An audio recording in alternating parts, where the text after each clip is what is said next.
We have knowledge of state specific rules of even just how to process medical records that people don't even understand. A lot of times it's like, oh, well, I thought I could do it. And it's like, well, there's laws that are constantly updated that you have to follow. Here's your policy. Let's go execute it. What gets me excited is the ability to calm people down when the worst day happens to them. So some kind of incident will happen or something terrible will happen. And the idea is that you could just address it. You could just address it and minimize the damage. Hello, and welcome to the Private Practice Owners Club podcast. I'm your host, Adam Robin, and today we have a guest. His name is Daniel Hirsch. He's the owner and CEO of Risk and Compliance Analytics. Daniel has a background. He is a physical therapist, and I thought it would be cool to have Daniel on because he said that he's here to help you change the way that you think about compliance. Daniel, what's going on, man? Adam, what's up, man? How are you? I'm Thanks good. for having me. Yeah, super cool. Super cool to have you. I think Tanny introduced us. Is that right? He is fantastic. He's unique, and he's a great advocate for the profession, and definitely in the private practice world, we need more of that. Dude, I love Tanny. You will not find somebody who just wants to help others win more than Tanny. Exactly. I love that guy. That's a great summary. Yep. He's really passionate about just helping you out, which is great. We need this. So we had a short talk and over the phone, and I know we don't know each other well, but kind of the way that I experienced you was like, here's a dude who just wants to demystify compliance, kind of go back down to the fundamentals and help owners just make this more of a simple thing as opposed to a big, complex, hairy monster that the industry tries to make it. So I thought it would be cool to just bring you on and learn a little bit more about you, let the audience get a taste of who you are and how you help owners. So if you don't mind, would you just kind of introduce yourself and tell people who you are, what you do, and what you feel like they need to know? And I'll just let you take it away. Thanks, Adam. Yeah, sure. So I'm Daniel. I'm just another physical therapist who just got sick of seeing things the way that they were happening over the course of a long time. And my background, I started out in property and casualty insurance, insured businesses and helped limit their exposure from a business operations. And then went back, got my DPT, and had a beautiful combination of these two careers as a compliance officer for very large equity-backed companies. And now all I do, I don't pretend to be Adam. I don't pretend to be everything to everybody. It's just private practices in this space and really helping people understand how to leverage compliance as opposed to this perception of this, the boogeyman. Oh my God, I don't know. I don't know what to do with it. This is going to be terrible. Or simply, historically, everyone has some kind of bias when it comes to some audit that they had 15 years ago from Medicare or something like that. But it's really important to understand what is current, what the trends are going forward, and what you can do about that. It's not just a nice link to a web page. You have to give people the tools and you got to help them do it. And that's really the way I wanted to be treated. And that was kind of the birth of my company, where we decided, you know what, it doesn't have to be complicated. Even if you are, let's say, a compliance officer for some company, why spend 3 months out of the year recreating the wheel?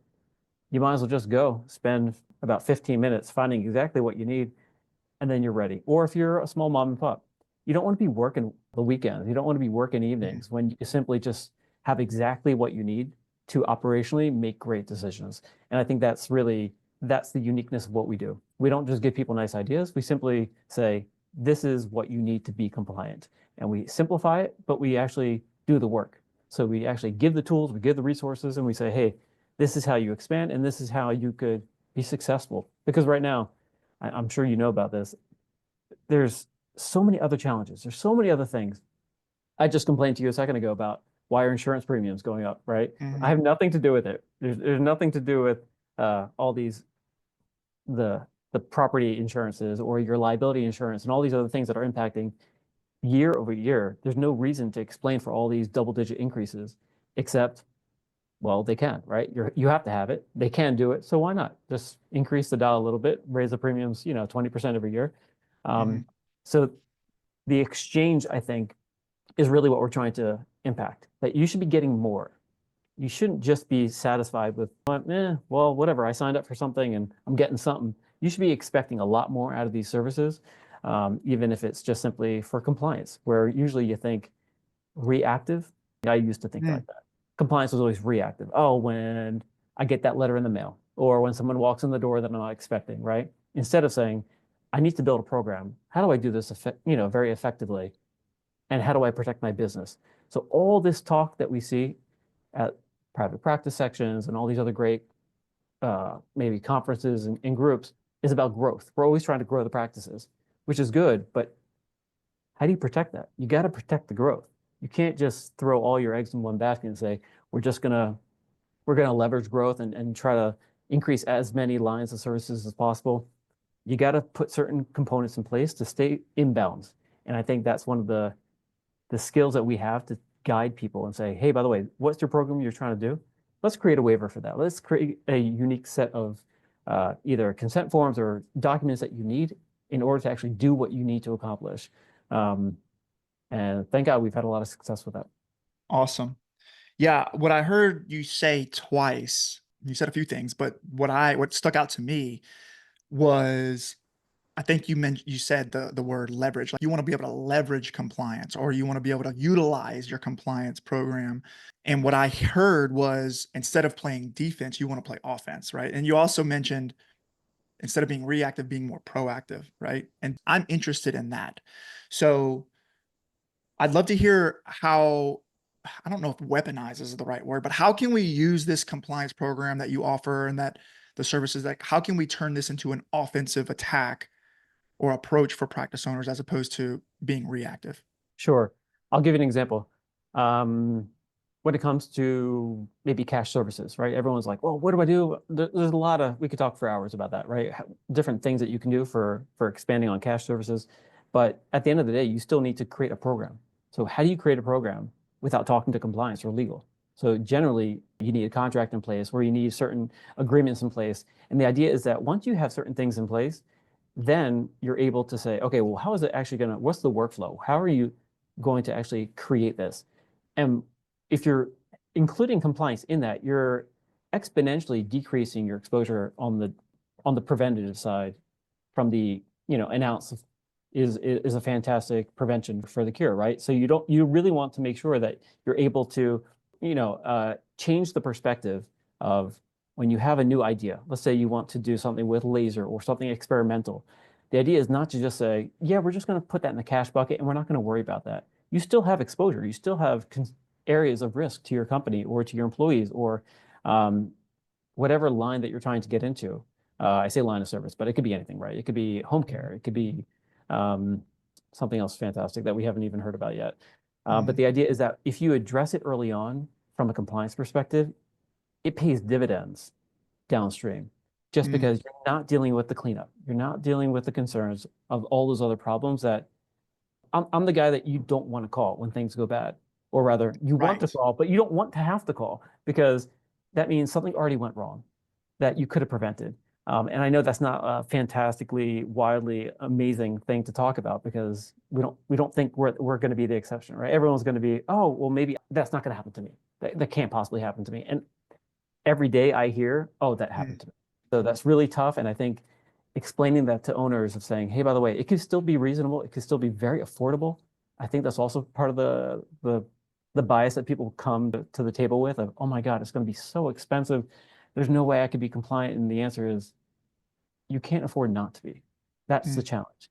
That like if you're just running it yourself and saying, you know what, I'll figure it out. The truth is the laws are constantly being updated. There's constantly things. The notice of privacy practices is something that every practice has on their wall. It finally changed, and people are like, "Oh, I didn't know that. I didn't know I had to update it." And the answer is, it just took 5 minutes of looking on your website to make that assessment. It costs nothing. It didn't cost anything for you just to be compliant, just to have what you needed to be posted. So I think that's the difference where we're saying you could do all these great things. It doesn't have to take a lot of time, it doesn't have to take a lot of resources, but you could still be operationally really successful when you have a team that understands what therapy is and what it takes to actually get it done. yeah, that's cool. The way I internalize that is it's like you're kind of like, hey, talking to the private practice owners, what is your vision and what do you want to create? Let me help you build the boundaries and the safety net around it, right? As And opposed to where's your level? call me whenever you are in a fire. I don't mind the fire call, but just tell me where your tolerance is. So some people are very risk adverse, so we got to pull that lever back. Mm, And so that's kind of like similar to my style of treating as a therapist. You could be reactive and you could say, okay, well, what works for you? Adam, how risk tolerant or adverse are you to whatever line of service you're trying to enter into? And then we accommodate that. And I think that's kind of the beauty, where it's not just this off the shelf nonsense that you're just saying, one size fits all, good luck with it, and come back to me if mm, something goes wrong. got it. And that kind of leads into my next question. Where do, in your eyes, you see the profession get this wrong? The compliance professionals that we have in this profession, where are they getting this wrong in your eyes? I think I got to be careful answering this. I don't want to upset anybody, but I think my biggest concern with where people are getting it wrong is that they're not explaining it in a way that private practice owners understand. That this whole concept of I'd rather not know. I'd rather not look under the hood to know what's wrong with the transmission. The answer is you want to know. You want to know where your areas of exposure are, but you want to have the solution with that. You don't want to just tell people and point fingers and say, you know what, I got you. You know what, here's what's wrong. You want to say, well, you need to do this, that, and the other in order to correct this, and let's do this together, as opposed to just pointing the finger and kind of making this whole perception of it's a negative feeling usually when you talk to compliance. It's usually a negative, even me, I don't like to talk to other compliance people because it's never a positive conversation. It's never like, oh, how are we going to help each other? It's always, well, are you doing this? Are you doing that? And Mm, it's always this I got you feeling. And it's like, that doesn't help us. It doesn't really help us as private practice owners. I understand. So it's like they are viewing compliance through a lens of limitation. But what about this? What about this? Oh, how do you? Well, wait a minute. Gotcha. Right. As opposed to why don't we help? Why don't we look through this from the lens of possibility and like let's create something out of this? And I think that matters a lot, especially for small practice owners. Oh, it's tremendous. I'll just give you an example. We were all traumatized, obviously, by COVID, but for a couple of weeks there, we didn't know what the heck was going on, right? Hmm. So for a couple of weeks, we were kind of like all looking to the APTA. We're all looking around, what's going on? There's waivers coming out. And the answer was, let's just do the right thing. We're waiting for all this guidance from the professionals, right? And people were shutting their doors. They didn't know what to do. And I was very loud and clear in saying, keep the doors open. You have to do what's good for the patient. You have to allow the profession to figure this out. But you can't just say no to everything. You can't be the profession of no. You can't be in my, Mm, again, for compliance, you can't just be the team of no, where everything is, it's not recommended. You have to come up with answers and you have to come up with strategies as opposed to just saying, well, uh-oh, the fee schedule again, what are you going to do? 2.8%. We're going to keep taking these hits. And the answer is no, you have to leverage technology. You have to use certain components that you have available to you to take advantage of this. And I think that's what's so unique in the space that we are right now, that we've never really had this advantage from an AI perspective, from a authorization for even like our remote therapeutic monitoring and all these other things that we still have. Telehealth, of course, that got extended, which I think will continue to be extended. Um, we have these really great opportunities that people are just kind of sitting back going, should I jump in? Should I hmm. participate in this? And you're like, yes, the answer is absolutely. Let's go. Let's do it. I love it, man. Why private practice? Oh, because that's just, it speaks to the core and the culture of who I am. I think really it speaks to everything else in the rehab world from a PT perspective is very safe and controlled. It's the Wild West. It always has been. And it's the place to take the lead and say, hey, by the way, we could do it better. And so it Mm, pushes the boundaries, and I love that. Even my time living out in Denver, I was like, listen, let's not be the lazy people that just stopped at the Rockies. We got to get forward. We got to push past this. And I think that's one of the uniqueness of private practice where people are so creative. You see it all the time. You get practice owners who are coming up with these fantastic ideas, and you're like, how do we still stay in bounds? This is what we're going to do. You have three options, pick one. And I really think and believe that that's what people want to hear. They want to hear the solution to their ideas and how to keep it safe and protected while also helping them grow. yeah, like my favorite question is what would have to be true for us to win, or what would have to be true for this to work? I like the answer to that question.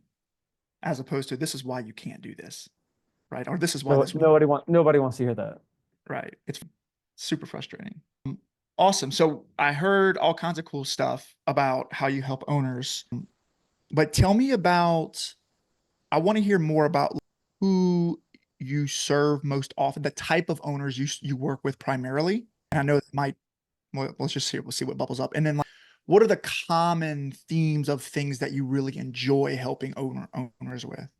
So I do small and very large. So I do solo practice, just one PT and an aide. And I help equity-backed companies as well in multi-states. So it's all across the board. It's all across the country. We have knowledge of like, state-specific rules of even just how to process medical records that people don't even understand. A lot of times it's like, oh, well, I thought I could do it. And it's like, well, there's laws that are constantly updated that you have to follow. Here's your policy. Let's go execute it. What what gets me excited is the ability to calm people down when the worst day happens to them. So some kind of incident will happen or something terrible will happen, and the idea is that you could just address it. You could just address it and minimize the damage, where it could be a breach, it could be anything, right? You may not think your laptop will get stolen out of your car, but the truth is that happens all the time.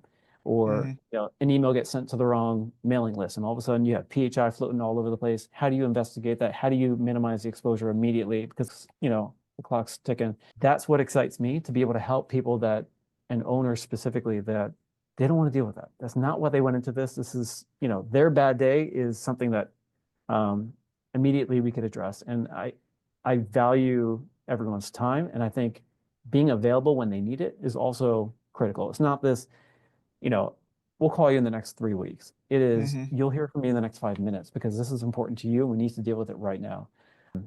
That's just the way I want to be treated. So, Love it, man. So I sign up for your stuff. Well, how does it work? What do I do? okay. What do I get? How does it work? So the stuff is compliance. So think of it this way. Everything that you need from a compliance perspective, from a department, we solve for. So even if you're a large company or a small company, we customize all this for you. And you don't have to waste, it's January, right? So everyone's working on their work plan and their stretch goals and all this great stuff, but they're burning weeks and months recreating the wheel. And the simple answer is you don't have to. Even something as simple as like education, right? Everyone has to educate their staff. How do you do it, Adam? What do you do for your compliance training for your staff? Just review it. We do a quarterly compliance. We do chart audits. We do all the stuff. So like, do you take students? Do you have any We do. like so generally they don't get formal compliance training. And we see this all the Correct. time in cases when it comes to like incidents and stuff like that, which involve students, where it's usually it leads directly back to there was no education, that we didn't train them on that because we thought the school was going to be training them on it. So we simply solved for all of this. So we said, you need training, we got you. You need your annual compliance, you need your student training. We're not going to make it a financial burden for you. It's just going to be a flat, I think it's like $12, right? It's Hmm. ridiculous. And it covers everything you need to know as on a student clinical affiliation for compliance, HIPAA, OSHA, you name it. And it comes to your foundational resources, everything that you need to implement a program, including front desk, operations, clinical, we have it. There's department specific items like if you need IT policies, we've got that. HR, marketing, it's the whole gamut. So everything that falls under this very large umbrella, we take care of. If there's something that's unique, you need your insurance reviewed. Obviously, we specialize in that, or due diligence, or even, I don't want to say chart reviews because most people don't do that anymore. The truth is, Adam, nobody's doing that. If you're making staff Glad do to hear that. if people are doing peer reviews, I'm begging you, stop doing peer reviews. Nobody, Okay. it's meaningless. Nobody does it. It's considered an industry standard 20 years ago. Wow. Nowadays, there's better ways to do it. It's quicker. Nobody wants to do it. And no therapist ever got hired going, yes, I can't wait to give up my lunch every quarter. Yes. Yeah, so it's just wasting time. And the hours do matter. They do add up. So I think when people and staff realize that you're investing in them, again, it's not even the money. It's just simply you're solving for a thing that they don't want to deal with. That's the biggest benefit. And there's other people that do this, of course, but we are unique in the sense that we're so dialed into what owners need from a uniqueness for customizing exactly what they're trying to what they're trying to actually accomplish. So we understand what those goals are, and then we deliver. Got it. So they're gonna get, so I'd get like a huge library of resources Exactly. from pretty much any domain or area of the business that I could think of. Front desk, marketing operations, taking students, hiring people, all the things, right? Medicare Even compliance. even weekly updates. So it's like, hey, Adam, were you able to, there's tasks. So it's like, are you checking? They're all just like liability exposure tasks, Mhm. making sure that you have certain things in place, and it just keeps you on track. And we don't just tell you what to do; we show you how to do it. So that's really different, where it's not just here's a nice idea or here's a website to go look at and figure it out and read it. We actually tell you exactly what you need and how to do it. Got it. So you implement that system, plug it into the practice. So if just simply follow the checklist and you should be compliant, more compliant than most practices. And then we're on demand. So the idea is once you're in, you're in. So you got a quick question, I Right. think it costs nothing to send a text. And I think people really, really like that because that's what I love. I love having access to other services where it's not complicated. And I feel like that's what people also want from me and my business, where it's you have a quick question, you don't need an expensive attorney for the hour figuring this out. Maybe a 30-second text gives me exactly my answer that I need, and then I move on. Mhm. And I think that should be the standard, but we haven't seen that, and that's what we're trying to set. I have those questions all the time, especially, Exactly. like, can I market this? Am I allowed to say this in my And marketing Google is message? good. Google, ChatGPT, they're all good, Uh-huh. but from a compliance and legal standpoint, it's not always accurate. It's not always up to date, and you can't always rely on it. So, I'll get screenshots of, hey, this is what ChatGPT found out for me, and I'm like, that's good, but it doesn't apply to you because here, XYZ. and then we give them the reason. Yeah. So what about the whole dreadful, I'm getting audited by Medicare. I just failed. I had one client whose one of her providers PTAN number was terminated and they came after her to collect like months of revenue, all the scary things that you hear. How do you guys support practice owners with that type of stuff? Well, it depends what it is, of course.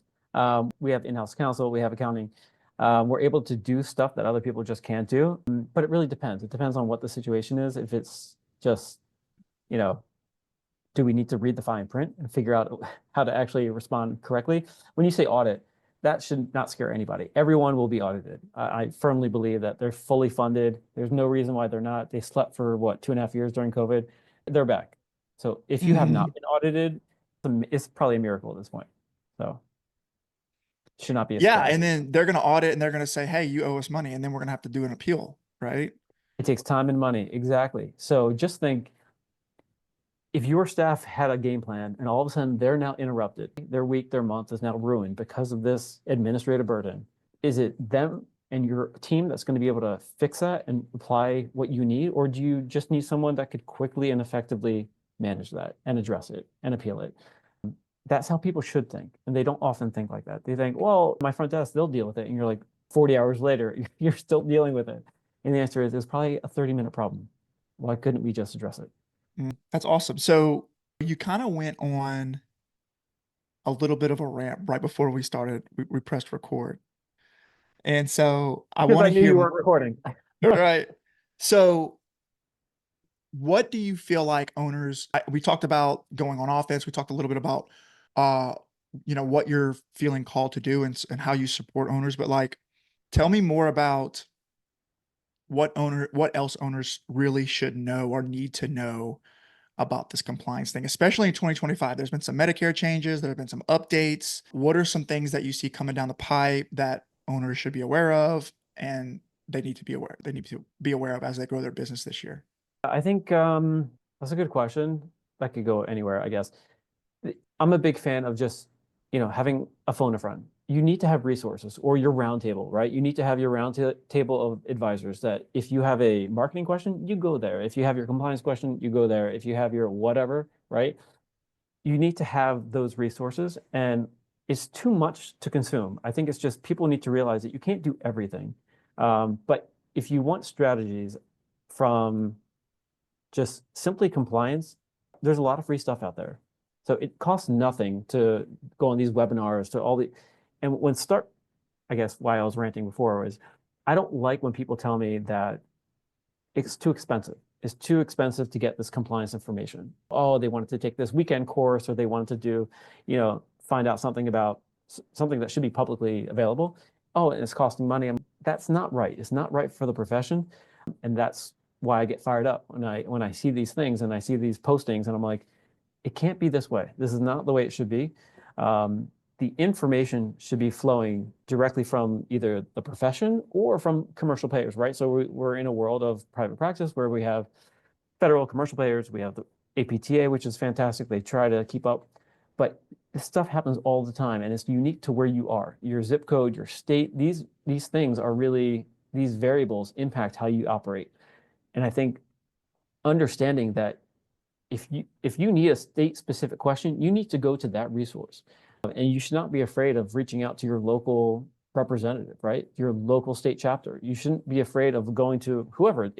I think people don't realize that you have to have these resources, or you could just have a resource that has those resources, which is good too. And that's what I do, right? So I have my resources, and I'm able to kind of do that in a very quick and effective way to get people the answers that they need. So I think you mentioned new CPT codes that come out, understanding the language behind that.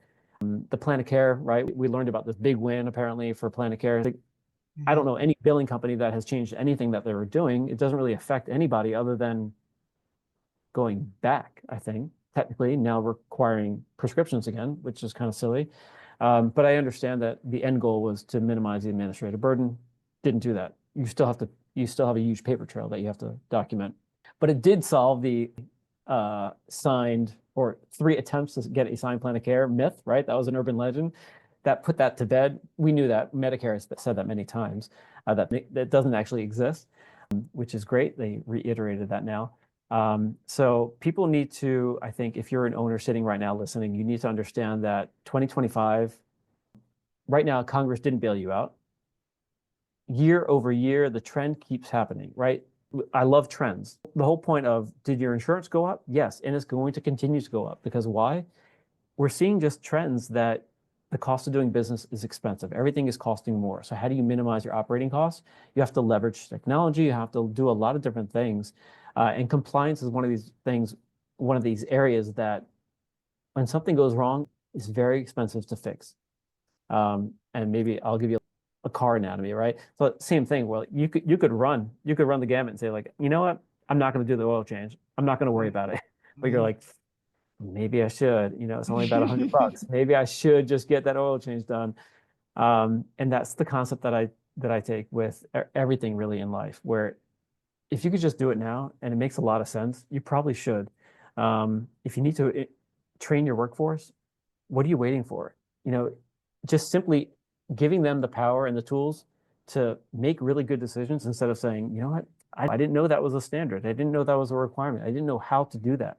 I didn't know how to encrypt my email. I didn't know, right? So all these things that happen, it's all preventable from a compliance perspective. You could prevent all this great exposure to your company, um, or even simply having necessary things that you could get in trouble for. So, for instance, even having translators, right? I've talked many times about it's very expensive, but yet there's a law that requires that you have to have this type of translating services for 15 of your top languages, blah blah blah, right?